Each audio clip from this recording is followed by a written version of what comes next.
Every fighter has two battles. The one inside the ring and the one that begins when the crowd stop cheering. Ricky Colosimo knows both.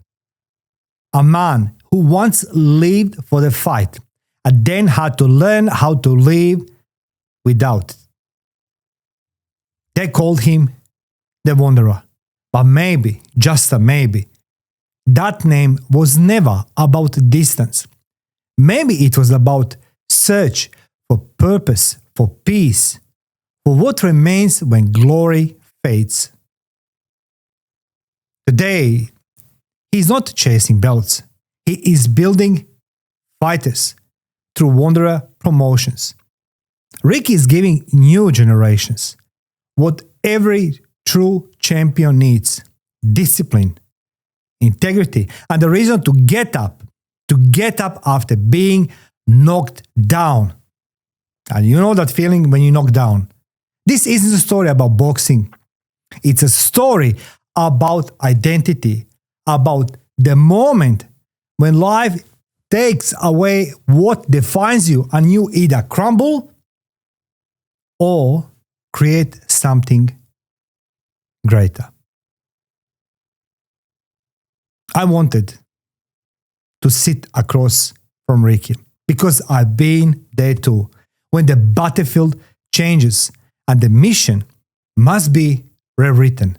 When you realize the toughest opponent isn't another guy or another person or another fighter, it's your own doubt.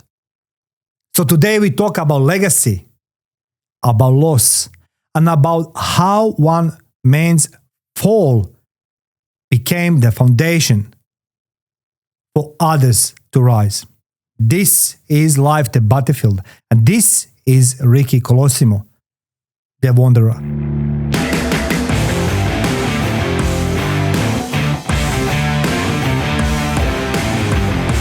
Ricky, welcome to this Secret Location podcast studio. Yeah, mate, it's beautiful to be here. It's an amazing studio as well, so congratulations. First of all, I must say, all of this happened because of your studio in Bella Vista Hotel. And I feel like I'm one of the hundreds of people who started a journey in a place you made for all of us. And I feel like, I'm not embarrassed to say this one.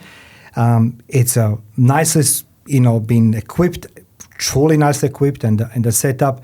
That's how I started my career. Beautiful. But today it's not about Mario Bekes. Today it's about the Wanderer. Look, Ricky, I build the questions, but you are the man who doing a lot for community, a lot for the boxers. Would you like to introduce yourself and the world knows who is the Ricky Colosimo, the Wanderer? So my name is Ricky Colosimo. I'm an ex-professional fighter. Had 5 professional fights and 25 amateur. And since then I've started Wanderer Promotions. And Wanderer Promotions is my legacy in terms of helping the next generation of fighters coming through. Okay. Well, you live the fighter's dream. Many fighters, I remember as a kid, growing up in communism, we go to watch the Rocky Balboa, I think. Yeah, of course. First one come 86, me was like, wow. It's the best. The best, yeah. Exactly. The truth. But you live the fighter's dream. And my question is, when the gloves come off for good, who is Ricky Colosimo without boxing? Well, man that tries to help people, like a really big thing for me is being a loving friend and a good person. So that's who I am. Look, goes without saying, I was on a couple fights, in Bella Vista Hotel, and I truly, really like it, how you're interacting with the people and you try to help. But the question is, why? Why? Why you try to help the community? For me, life is always about if I've been blessed, which I feel like I have. Yeah. It's like if you show gratitude and you try to help more people, I'm a big believer in karma. And what you put out always comes back to you. So if I try to help people and do the right thing and help as many people as I can, then it always comes back to me. And it's like there's beautiful times when it happens, and you just know that's the reason why. Would you agree with me if I say like the many fighters bleed for victory, but not many fighters build from blood like yourself, and you build in the legacy through Wanderer Promotions? what was the moment in your life that you say like, okay, I need to build the legacy and it's going to be Wonder Promotions? What was the moment that broke you that started this venture? So a few years ago, would have been probably about 4 years ago now. Yeah. I got a phone call, and it was to fight for the number one spot in Australia in the welterweight division, and this was my dream.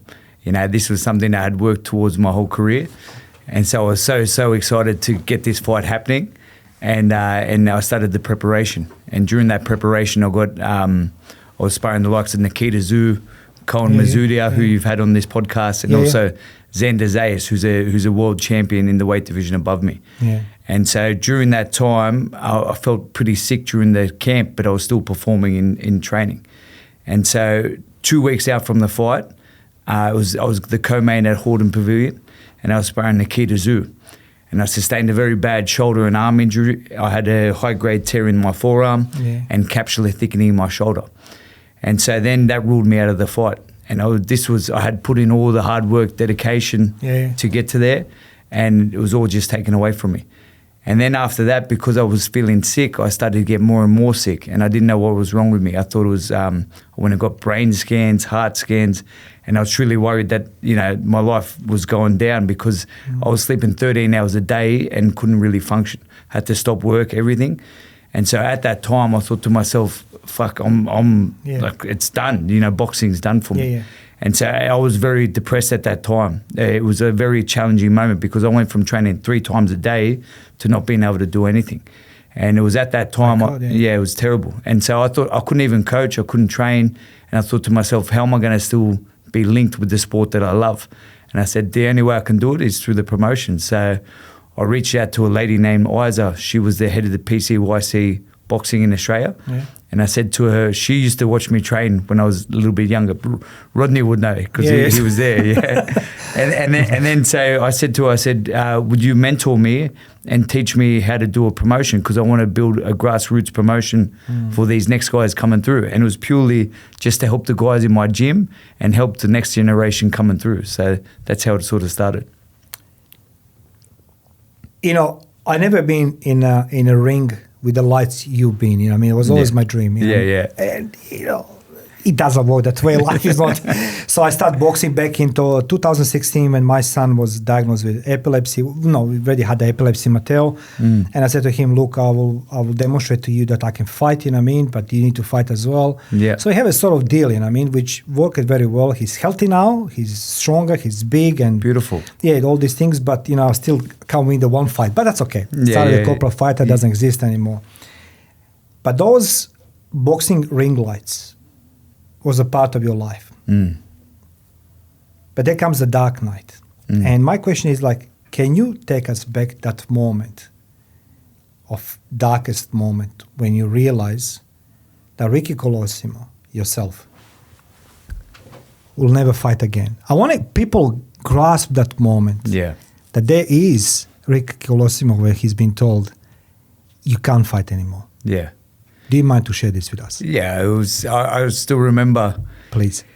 It was a time. This was in that period as well, and I thought to myself, because I was getting a little bit older as a fighter. I was 36 years old at the time. Yeah. And I thought to myself, if I don't fight now, it's never going to happen. And I was sitting on my veranda at home, and it just dawned on me. I said, the dream of what it was or what it was supposed to be is no longer, and for me to wrap my head around that was very challenging because that was my whole life. What happened? I had a very bad stomach parasite. That's what it was. But I was getting all brain scans, heart scans. I was very ill at the time. I literally had to stop work. I couldn't train for over a year. And at that time, I remember looking out on the veranda and thinking, man, we're done. And when you wrap your whole identity around something, that's who you are. You're a champion. You get up and train. You train 3 times a day. I put on so much weight. It was terrible. And wrapping my head around that, it's like, all right, it's a whole new identity. And the person who you thought you were is no longer. And so that's very challenging when you wrap your whole identity around something and you think that's who I am. You have a picture of yourself in your mind. Even now, like I look at some photos of when I was super fit at my peak fitness, and I'm a complete different person now. You know, I look at that and go, man, that was actually me. But like right now, can I do that now? No, I couldn't even go to that level anymore, you know? So it's very, very, very challenging. And then, so at that time, you really start to question, okay, who am I going to become now? Because you're no longer that person. You pretty much have to start from scratch, because what happens with a lot of fighters, and this is something that a lot of people don't talk about, is that they give so much to the sport that they don't focus on other areas of their life.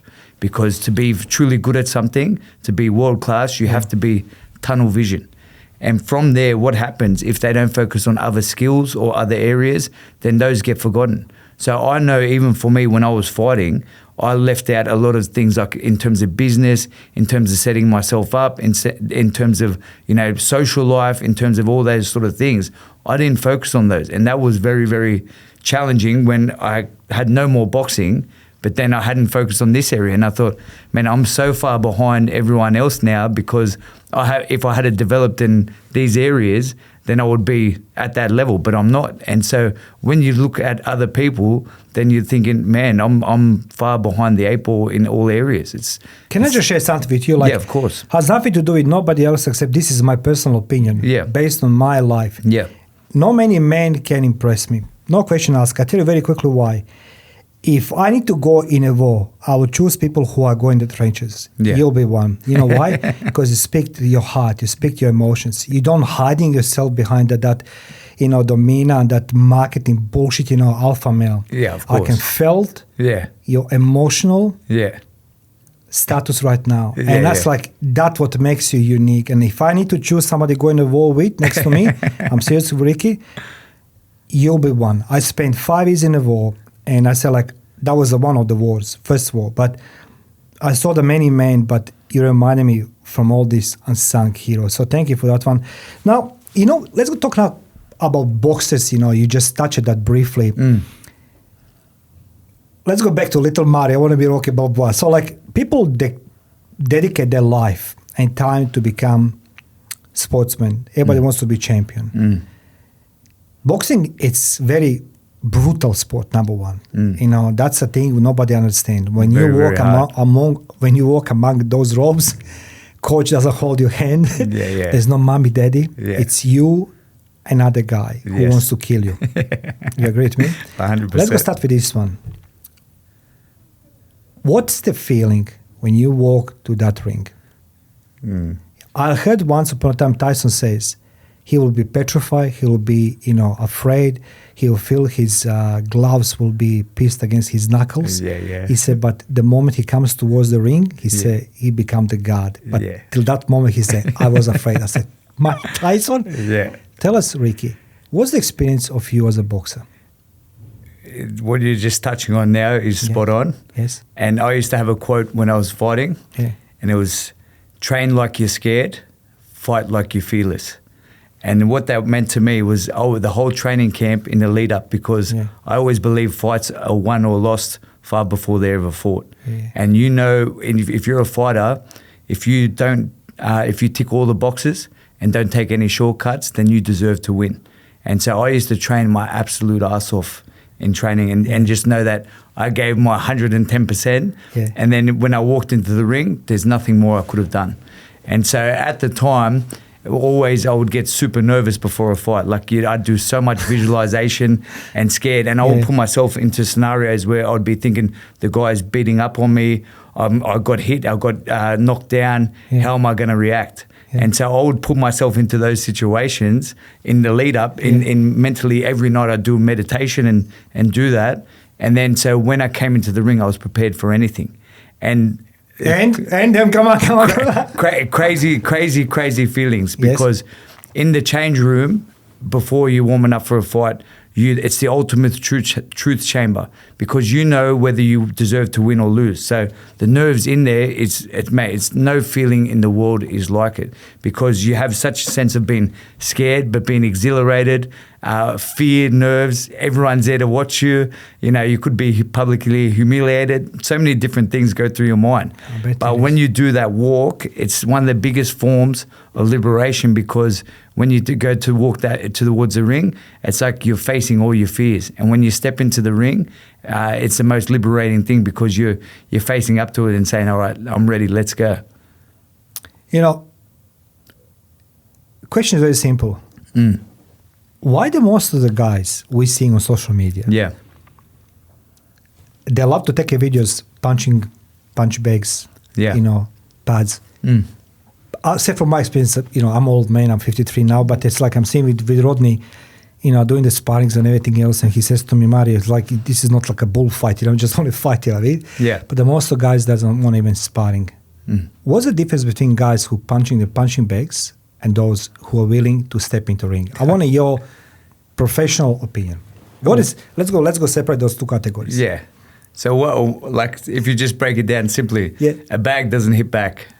Thank you so much. So that's as simple as it is. Like someone hits back, and then you got another challenger in front, an opponent, and sometimes you're going to fight opponents that are better than you, stronger than you. How are you going to deal with it? And many guys, they shy away from a challenge. But then there's some that say, all right, we're going to do this, and I'm going to rise to the challenge. So that's the difference. It's really that simple. Thank you, Ricky. Now let's go back to my original question, which was a two-part question. Second part is, how do you passing these values on those young fighters who want to be successful, rich, the famous and anything else? How do you pass that knowledge and experience, that abundant life experience in boxing, around the boxing, on a young fighters? Because everybody wants the fame. Everybody wants a ring girl. Everybody wants to be, on a cover magazines. You agree with me? Yes. This is not like a movie. Like, I see that, what's it called, the Creed and all these things. I feel like myself, bro, like if somebody bashed me in my ribs like this, there's no going back. So tell us, how do you translating your life experience, your abundant knowledge of boxing on a young fighters? It's a good question. So even now I'm training my nephew. That's a good question, yes. I'm training my nephew right now. He's fighting in December. Okay. So he's had one amateur fight already. And the thing is, you got to lead by example with what you do. So they see how you are as a person.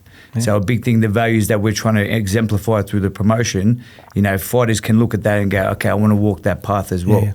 But what I always say to every young fighter, the dream is one thing, and then all the other stuff that comes with that dream, that's another thing. But it's a package deal. You don't get one without the other. So often some guys would look at someone like Floyd Mayweather and go, I want to be like that, and they think it's easy. But what they don't see is like the 10,000 hours plus that he's done and dedicated towards that training. So any of these young guys that come in, I always say to them, when you start and you start sparring, you're going to get sessions where guys are going to get the better of you, or you're going to get hit, hurt, and you have to learn how to come back from that. So that's super important for these young guys, that it's just like, no matter what comes, that they're always consistent and keep showing up for it. As a man who's bringing honor back to the boxing, and you really do, because, I was stalking, doing my research over you, right? So I can't rely everything what, somebody will tell me, or I need to read quite a lot. But there is a lot of positive feedback about you, that you're bringing honor back to the boxing. But the question related to this is, what was your hardest battle? Opponent or doubt inside Ricky Colosimo? And I want you to answer this so everybody can learn from your experience. Without a doubt, it's the mental hurdles you have to go over in your own head. I always say the war is won or lost in your own mind, and it's like so many people never reach it to the arena because they let themselves be defeated in the lead up, And I always say any fight is like a hero's journey, because you have a goal that you want to do, but then you start to embark on it, and all these things push you off your path. Whether it's a bad sparring session, whether you get injured, whether something goes wrong, and it's very hard, because a lot of times you want to quit and you question yourself saying, why am I doing this? Like, is it really for me? But if you got to almost have a negotiation in your mind, say, no, calm down. Yes. We're doing this, and when you get to the end of that road and you reach that goal, it's one of the best things in the world, because it's not even, you learn that it's not even about beating someone else. What it is about beating your own inner fears and your inner doubts, and really it's self-mastery, because when you get to that point, it's like, all right, look at all the stuff, all the shit that I overcame to get here. That's what you're truly proud of. That for me, when I was fighting, it wasn't getting my hand raised at the end. What it was like, man, look what I overcame to get here, and getting to the end of it and say, man, I just went through all that and I still like, I got there, and for me, that was always the biggest prize. My next question is quite related to the ego, money. I had recently somebody interviewing here from the big footy star to the downfall, and he told me that the moment he lost everything was when he was being introduced to Holy Trinity. I said, well, God, Virgin Mary. He says, no, Mario, money, drugs, women, and alcohol. Yeah.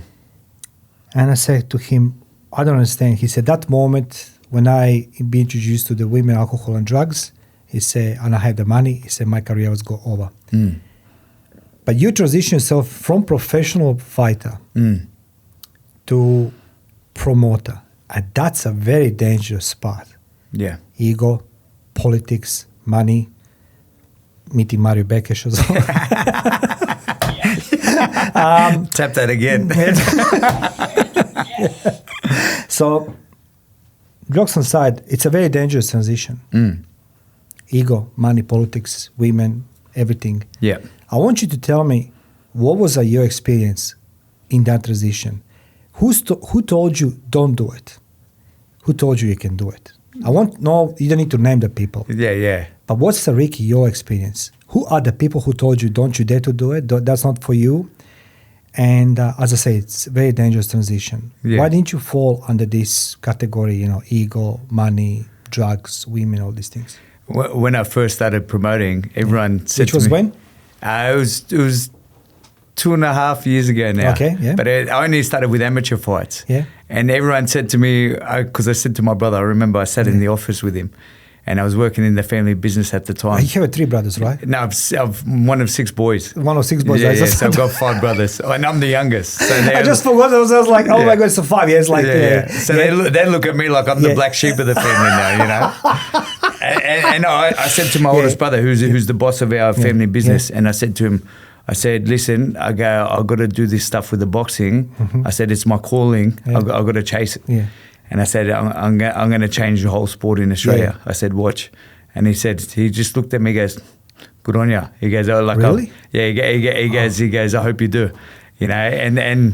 But outside of that, after so many people told me, like, why the hell do you want to be a boxing promoter? They were like, why do you want to do it? And then in the back of my mind, I've always known this is my calling to make a big impact in the sport. Yeah. I thought I was going to do it through my fighting, but it's changed to doing the promotion. And I'm having more impact through doing the promoting. But at the start, there was so much inertia, so many people saying, like, you're an idiot. What would you want to do that for? But then the craziest thing is, because even some of my family, they look and go, why do you want to do that? They're laughing at me almost. And then they walked in when I did my first pro show. I've only been doing my pro promoting for just over a year. And they walked in and they saw the setup and the room was packed. Yeah. And they looked around and they go, all right, this he's legit. Yeah. You see, like, I was like, I've been in a couple of fights thanks to Rodney, because Rodney was having the people, both the tables. So, like, I said, yeah, of course I'm going to be there. Yeah. Ted Coffey, who is like really, really man, he was here. He speaks so highly about you. So several people I know personally, me as a, professional fighters, amateur, the corporate, everything else. And there's Mario Bekes, Masters Day, that's day. The thing is, I love that sport because I truly believe that boxing, it's a very unique sport. It can propel you into something you never experienced before, or you can, literally play with your ego and, you can destroy yourself. It's a very dangerous game. So tell us something what is a promotion in boxing? What is entitled in? I mean, let's just say a young boxer, he says, I want to be promoted. And I say, go to Ricky Colosimo. What was the process of this one? What is the expectations of young fighter? Yeah. And what's the reality actually? Yeah. What involves? For me, because I do it a little bit differently to what has been done before. Yeah. So if a guy comes to me and he wants to get promoted by me, like we've got a few guys that are signed on to us now. Yeah. And pretty much how it started was like we would go out, have a chat and say, what's your goals? What's your plan? And you got to make sure that they're good people. Yeah. A big thing for me is I'm not going to sign anyone that's got the pig-headedness or the ego that. Oh, okay. Yeah. That's because what we represent at Wonder Promotions is like we're trying to create the next champions. Yes. Our tagline is creating the champions of tomorrow, today. And so I look at that and I say, okay. So we go out and I've got a marketing background. So I say to them, we've got to get some real good content of you because what's lacking in Australian boxing is awareness. So a lot of the guys see two fighters. If you're a general viewer, you would see two fighters in the ring, but you don't know anything about these fighters. A big thing that we're trying to do through the promotion is grow the awareness about these guys are just guys like me and you that are chasing a dream. And so we capture all of their little stages outside of the ring. So we've got a young guy named Tyrell. Yeah. He signed with us, and we've gone and interviewed his family, shown him in his family setting. I saw this. Why are you doing this? You see, you're the first one who's actually spends time with the fighters. I want to just draw the parallel. I was watching the documentary about Klitschko brothers. Yeah.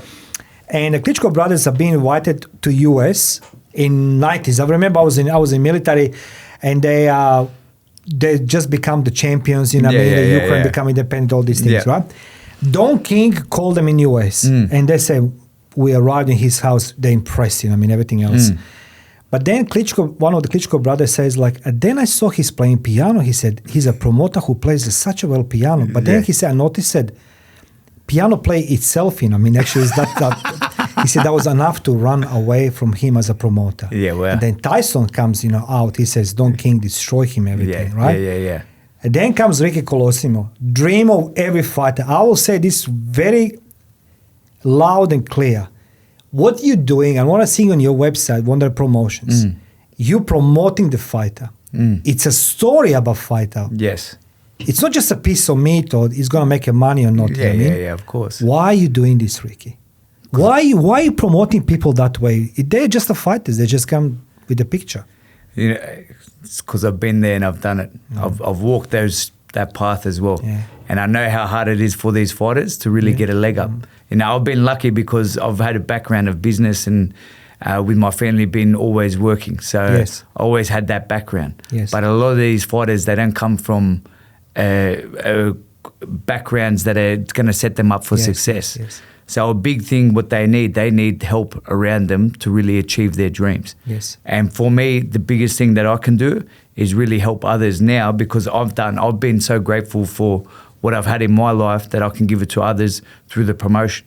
And a big thing now is just seeing these guys come through and promoting them the right way to help them achieve their dream. But now I'm getting that feeling I almost feel like I'm fighting again.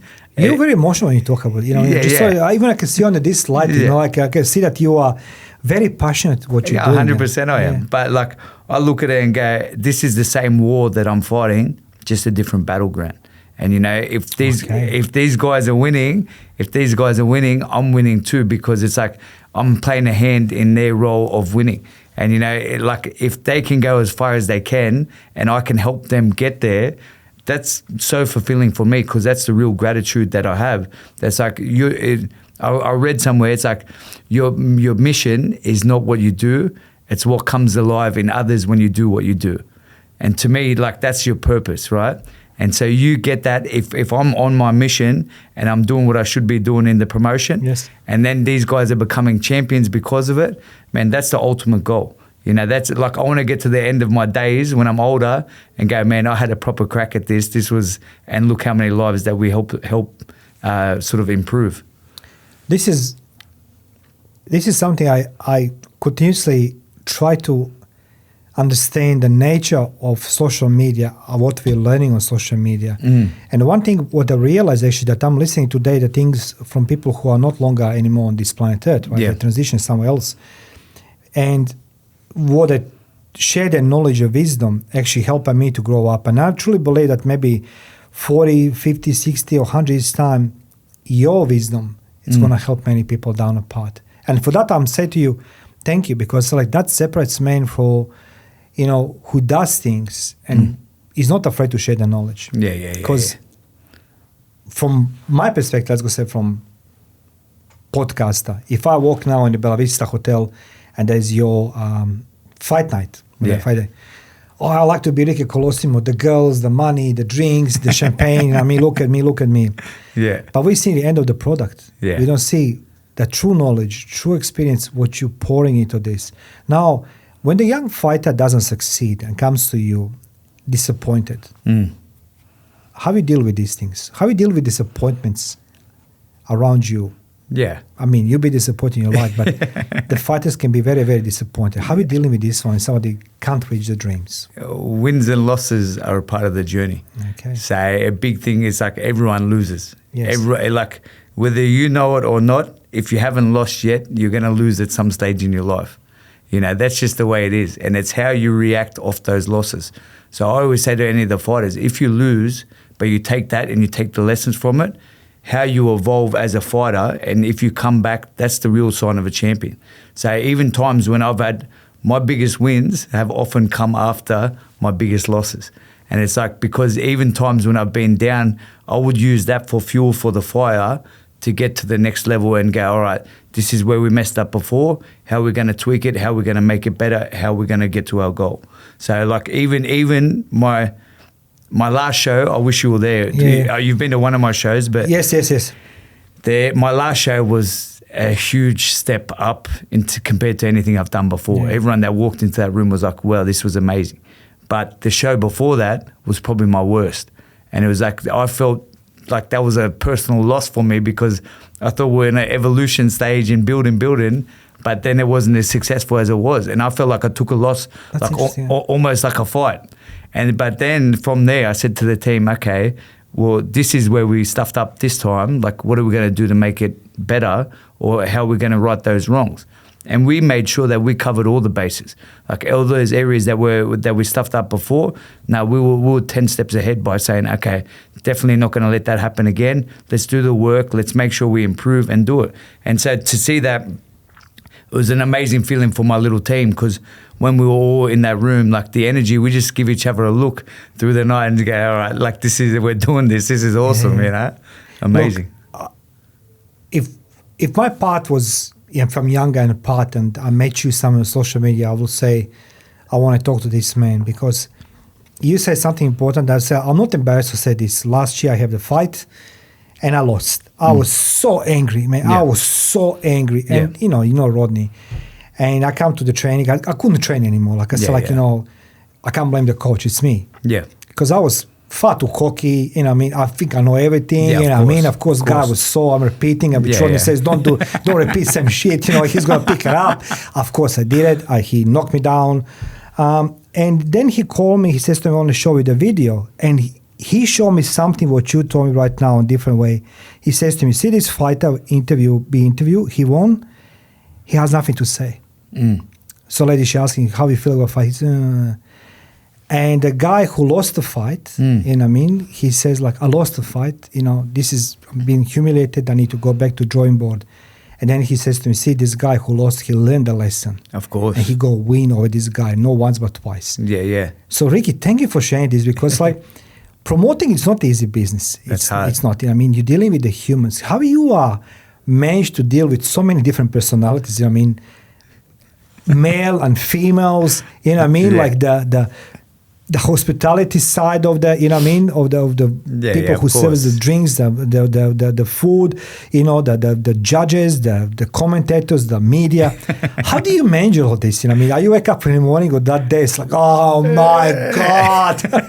You think that you're going to have a big celebration once the show's done. Do you have? Mate, You go home. You sit there and you go, "Oh, I just want to be by myself, you know. But you know what's funny? Because I find the most challenging thing as a promoter, because you have one fire here, what you got to deal with, and someone's blowing up about something, and then you're dealing with that, and you got to turn around and smile and shake hands and be friendly, you know. So it's how do you manage this? So I know look, you said something very interesting now, and I want you guys to learn from this example. Ricky said, "My last fight night, it was success, but fight before this was one of the worst." I think. Yeah, it was. Yeah, pretty much. Yeah. Sorry. Yeah. But we seeing the Ricky, he's a successful and guy who does very, very well things. But reality is what we don't see when you shake the hands to everybody, you're smiling. How do you compose yourself? And I know it's a business. I know you need to be friendly to everybody. Yeah. But sometimes I believe you want to walk inside and just punch somebody in the face. Am I right? You're not wrong. You're definitely not wrong. I'm judging by myself. You're smiling, and there's like, God, I just want to take his head off. You know, always what I say, even when the challenges come or the difficult people come, it's like, I remind myself, this is what I asked for. Yeah. So when I think about that and go, okay, this is all part of the journey. So, it's a package deal, you know. You can have you can have the end prize and you think, okay, that's gold, but everything else comes with it, and people don't see that part of it, and it's like that's where you truly earn it, because if you do the right thing by people and you're good to people, especially doing the promotions, then people look at you and go, okay, I can trust this guy. This guy's not going to screw me over. Then let's do work with him. You know, I couldn't find. I'll be honest with you. That I was searching, the reviews and all these things. You see these things. I see the no negative feedbacks about any of your fights. However, you don't need to name people. What the message will be for those people who want to see you're gonna fail? I want to hear from you. We all learn from you. Let's just say, generally speaking. Yeah. There are the people there around you, male and female, midgets, whatever they are. They want to see you fail. Yeah. What message would you give me if I'm going through the same ordeal? I want to see people see me fail. The biggest thing that I keep reminding myself, which I keep always say, is like, stay in your lane, keep your head down and just keep working hard, and let your work be the noise. So because a lot of people, what they do, they see and they're jealous, or you can be sidetracked by different things. Yes. And I actually did some mindset work with a coach probably about 6 months ago. Yeah. And some of this stuff was coming up. And I said to him, he goes, I want you to remember a saying that I'm going to tell you. And it was like, don't be sidelined by blame. Don't be sidelined by fame. Just focus on your chief aim. And so what that means to me, how I digest that is like, I'm not sidetracked by people throwing any negativity. I don't even pay attention to it. I'm not sidetracked by any sort of fame. I'm just focused on doing what I'm doing. And my thing is, I'm just going to keep working consistent and just let that shine. Like even my mum, she's passed away a few months ago, and one of the main things she always used to say to me, just keep fucking going, just keep let your work be the success. Let it be the noise. And she goes, don't worry about it, what anyone else is doing or whatever. Just focus on what you're doing and doing it to the best that you can do it. So that's a big thing for me. I'm going to make a prophecy for you right now, because you pick it up something what I learned on military academy, but as well in a war. And I remember one of these classes, we run simulations and everything else, and these people, the smart people, they told us, look, you don't need to worry about what your enemy has, because you don't know what has and how much he has. Yeah. You need to know what you have in your possession to win the fight. Amazing. And that's what you're doing, So instead of me focusing on my competitors, what I have, what they say, everything else, I know what I have on my disposal to finish that fight and win that war. So Ricky, congratulations for that one. It's like you look, you're a true inspiration. You're not afraid to say, I faced my demons, dark nights, you said that you gained the weight, you've been depressed. Okay, can we go back to that moment? Yeah. What happened that you are snapping and say like, okay, I don't like it seeing myself in a mirror like a Mario Bekes being fat. Bekes. I know, I just want to make you smile. But okay, when you decided, what's happened to you to say like, enough, I don't want to be that person seen in a mirror, because that person in a mirror doesn't lie. Look, smell, words, thinking. I wish I could show you the photos now, but there's a photo of me. It was 12 weeks apart, and I was 87 kilos at the time. Yeah. And then I said, stuff it. Like it was a point. I was actually in Italy with my dad. Yeah. And I looked out the window where I was. Yeah. And I thought to myself, I'm going to fight again. You know, that's what went through my head, and I'm like, I'm going to fight again. What your dad says? I went and told him, and he's like, all right, whatever. The parents, you know. And then I remember I went on the treadmill for my first session. I couldn't do more than 400 meters on the treadmill. I was gassed.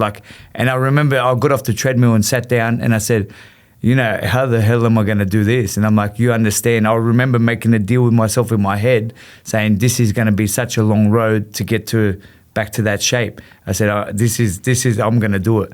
And so I've got photos 12 weeks apart, and the second photo ripped with nearly an 8-pack. And how long took you?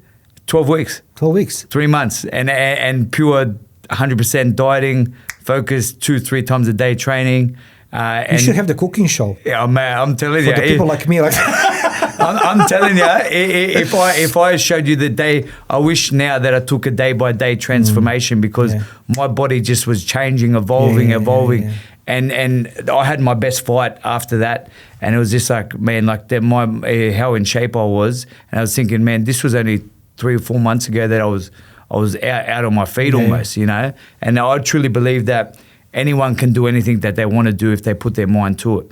And if you don't accept no for an answer and you make a commitment to yourself, all it is about making a commitment to yourself and keeping it. So if you say, I'm going to get up and run in the morning, or I'm going to train, when that alarm goes off and you're tired and you think, oh, no, I sleep in. No, we made a deal. Get up and actually do it. If you do that and you do it enough, then you're going to win. That's the bottom line.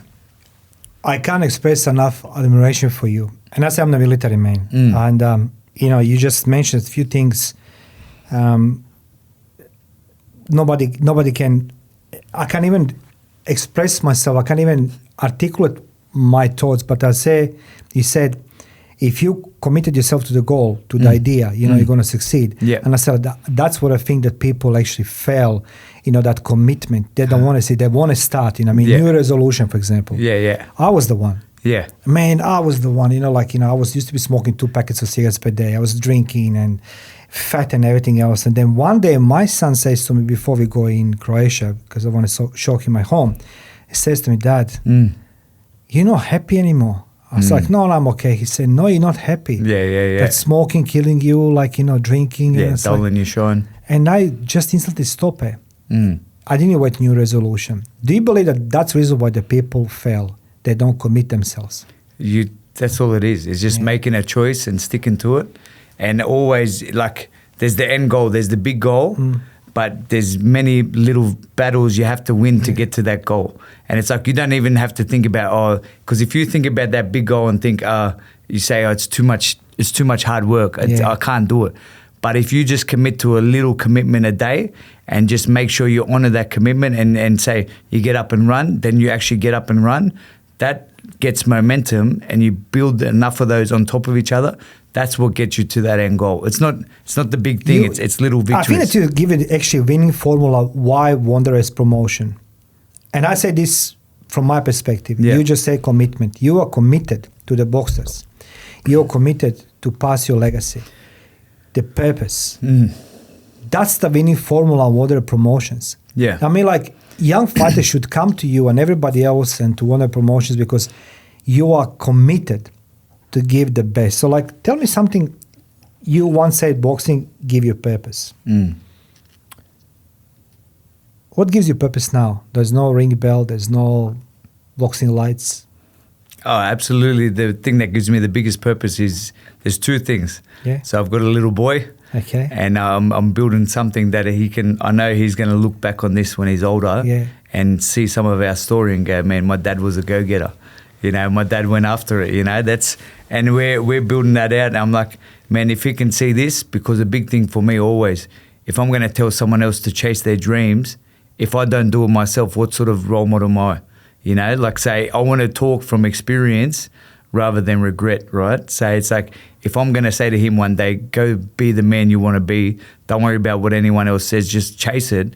I can't say that to him unless I do it myself, because for me, otherwise I'm not representing what I'm about, And so that's interesting. Yeah. He's one of my biggest purposes, and the other one is building this out to be what it can be. So like Wanderer Promotions, I feel like if we walk the path that we're going to do and really build this out like it should, I believe that we're going to be a global powerhouse in terms of promotions worldwide and really grow the sport in Australia and change the game.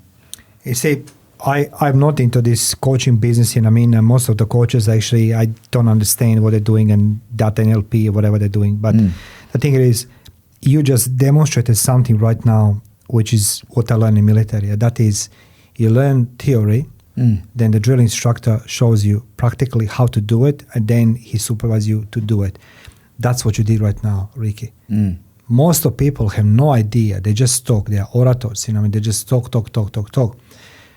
You've been in trenches of the war. You've fought many battles, many wars.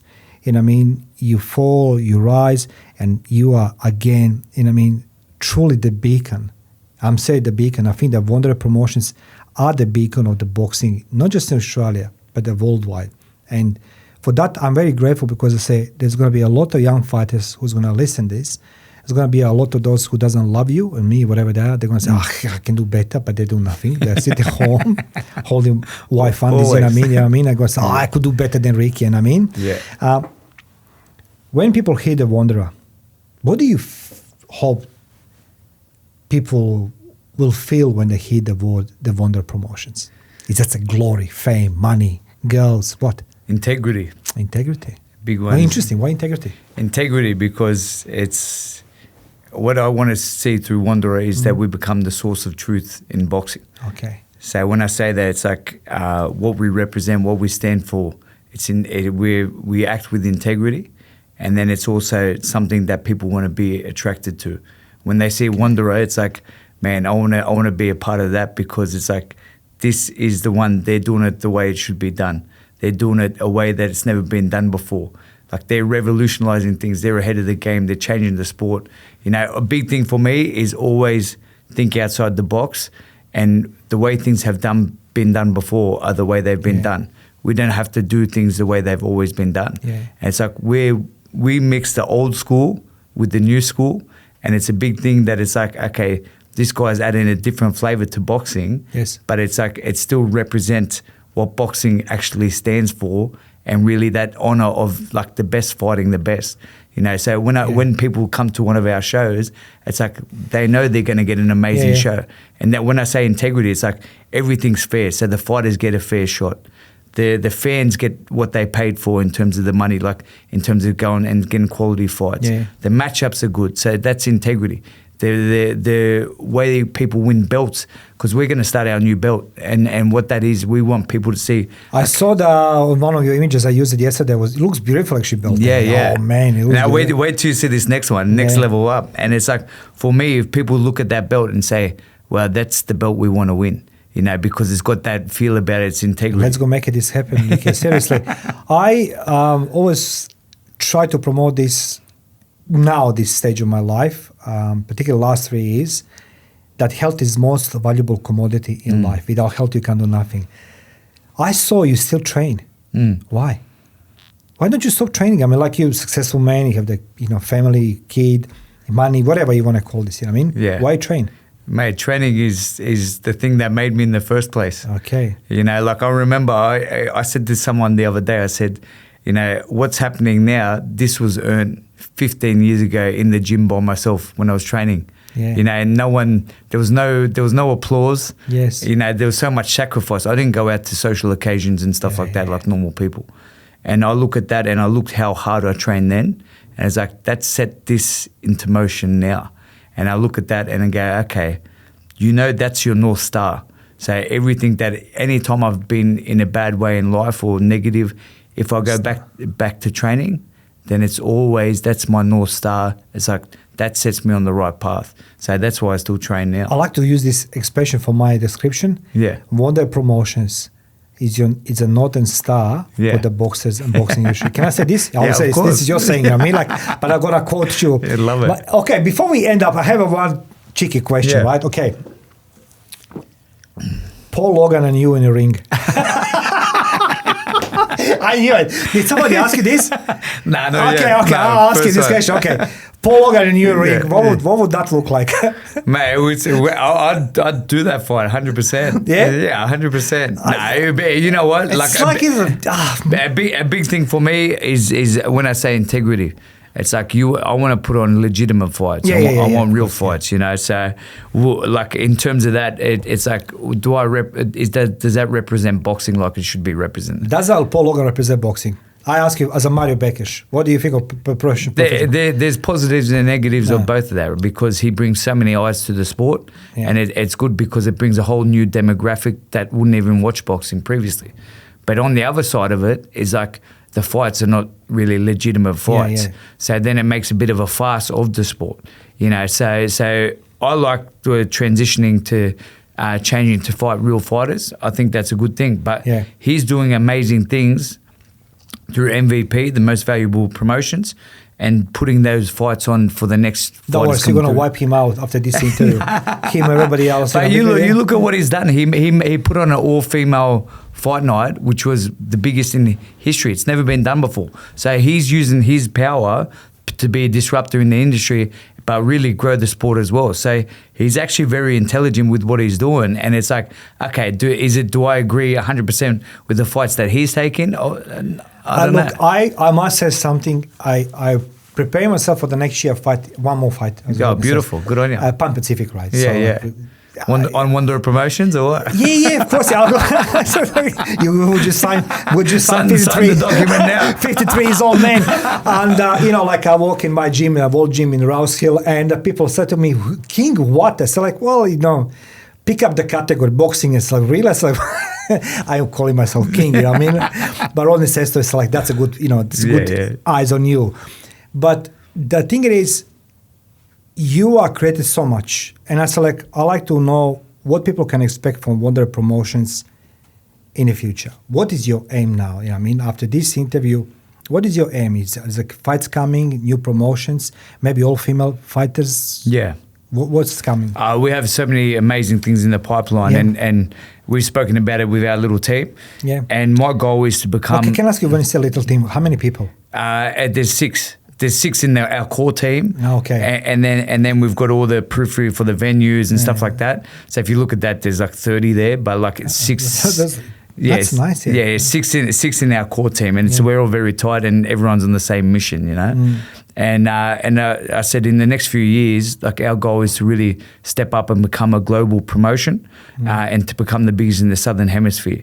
So essentially, what we'll do is we'll get fighters to a certain level in Australia, and then we'll work with other promotions worldwide, like the Matchrooms, Eddie Hearn, and then use those our promoters to get them fight on those cards and fight at that world stage. You know, so that's a little bit about what we're going to do. We're also going to build female boxing in Australia. I think that's missing female boxing. I think that's been, you know, left behind, do you think? Or? Well, I think now it's on a massive trajectory upwards now, because the likes of, like, say, Ebony Bridges. Like, I actually started Ebony. Ebony started training with me at like many years ago. She's in US, right? She's in the UK. So she lives in the UK. But she's been an amazing story. I was in her corner for many of her earlier fights, and she did amazing things. She's done amazing things in the sport, and I think she's sort of paved the way for a lot of other females. And I think there's a massive market there to grow the sport in that area. But then a big thing I want to do, like, I'm going to start an academy called the Wanderer Academy. I like it that day. And what we're going to do, we're going to help the next generation, not even of fighters, just of young men and women. And it's essentially, we're going to do all workshops, seminars, and it's going to be about non-combative boxing. And so what that is that you can do all the trainings, get all the benefits, feel all the endorphins pumping, but it doesn't have to be combative. All it does, it grows your confidence inside, and it also builds character because you're building the discipline through the training. I think, I'm not sure when this is coming, but Yeah. I like you tell me when it's come, because I want to promote this. I say this is something what I say, it builds the man. Of course. You know what I mean? True man. You know what I mean?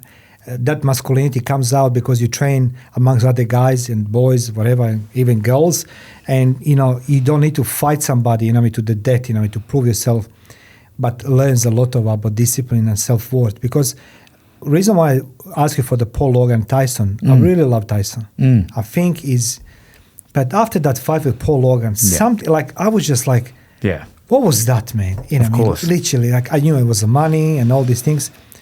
But you killed that little Rocky Balboa inside of me, right? Yeah, you know what I mean? Like, you know, with that one. Yeah. But yet you are now reigniting this for the many generations, because I truly believe that most of the younger generations, and even the, let's say, teenagers now, they're missing proper exercise. When I walk in the gym, everybody's massive. I know what it is. Either stanazole, HGH, whatever it is, you know what I mean? Been there, done that. When I was in the army, bro, I was taking everything and anything for free government gives you. But, you know, I know when I see the pimples, it's like, bro, I know where the story comes from. But healthy exercise, you know what I mean, which is like a military type, it's like, you know, it's essentially, it's mobility, explosivity, you know what I mean, functionality. That's what boxing it is, you know what I mean? Yeah. Raw, pure strength. Yeah. Ricky. So thank you for that, yeah. But, you know, the thing that I would say, like, we live in such a distracted environment at this day and age. Like, every kid is on their phone. It's like everyone just tuned in like this, right? Even for me, I find myself doing that.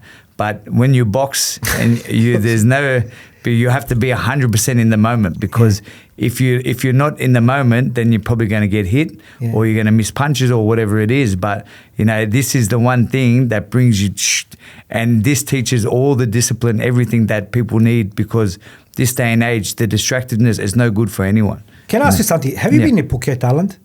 Yeah, of course, 10 times. Okay, 10 times. Did you go on a fitness street? Yeah. Okay, so like I was this year, I went there. Yeah. Because, you know, our mutual friend sent me there. He said, now he wants me to go to Vietnam with him. Rodney. I said, Ronnie, you know, I'm senior citizen, bro. Like, I can't just do videos. But he loved. So he sent me there. And one thing what I realized at Fitness Street, because I was talking to a lot of people, which I want you to do it in Australia, because we have the nice places as well. But the thing is, since you're doing this academy, I would like to see you doing even better, because one thing what I learned, what I saw on that Fitness Street, I was semi-naked. It's not a pleasant sight, but it's okay. Yeah. Nobody judged me. Yeah. There was a lot of people much more fat than me and older. Yeah. No judgment. Yeah. And that's the reason why I will always choose Wonder Promotions. Guys, those who are interested, I'm going to put in the description section the link to the website to Wonder Promotions. Feel free to contact them. You know, make the inquiries when the academy comes. For the young fighters, guys, you need to talk to the Ricky, because I truly believe that Wonder Promotions will change the face of the boxing in Australia. Ricky, for the last, anything to share with us? Thank you for having me on. That's it. Ladies and gentlemen, Ricky Colosimo from Wonder Promotions on Live the Battlefield. Stay tuned. Feel free to contact him. And so, like, he's a true inspiration for all of us. And so, he's been there, done that. He faced pain, fears, disappointment, depression, and he get out from this. So you can learn from this man. Ricky, thank you. Thank you.